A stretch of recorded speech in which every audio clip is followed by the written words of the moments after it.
Hello, boys and girls, and welcome back to your daily dose of the Holy Bible. And now it's time to finish the book of Job. So let's begin now. Job submits himself to God.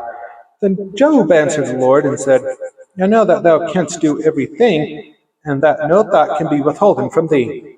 Who is he that hath counsel without knowledge? Therefore have I uttered that I understood not, things too wonderful for me which I knew not. Here, I beseech thee, and I will speak, will demand of thee, and declare thou unto me. I have heard of thee by the hearing of the ear, but now mine eye seeth thee. Wherefore I abhor myself, and repent in dust and ashes.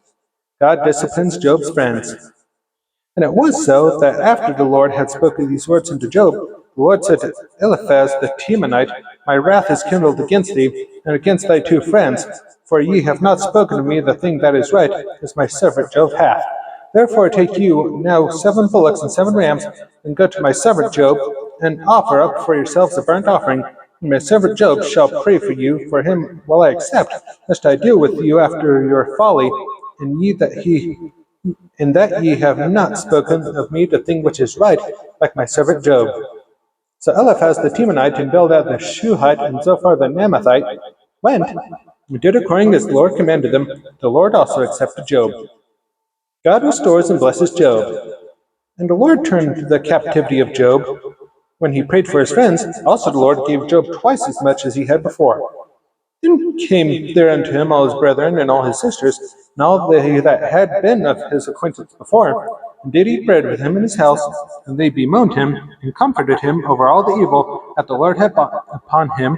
Every man also gave him a piece of money, and every one an earring of gold. So the Lord blessed the latter end of Job more than his beginning, for he had 14,000 sheep, and 6,000 camels, and 1,000 yoke of oxen, and 1,000 she asses. He had also 7 sons and 3 daughters. And he called the name of the first Jemimah, and the name of the second Keziah, and the name of the third Haranhapuch. And in all the land were no women found so fair as the daughters of Job, and their father gave them inheritance among their brethren. After this lived Job 140 years, and saw his sons and his sons' sons, even 4 generations. So Job died, being old and full of days. Now let's look into the questions in the Beginner's Bible Study Guide. They are: the book of Job deals with the perplexing question of why there is evil and suffering in the world. How do you think about God's relationship to evil if God created all that exists? Consider a time you were angry with God. What did that experience teach you? Leave your answers to the questions down below in the comments. And that concludes the book of Job and today's daily dose of the Holy Bible.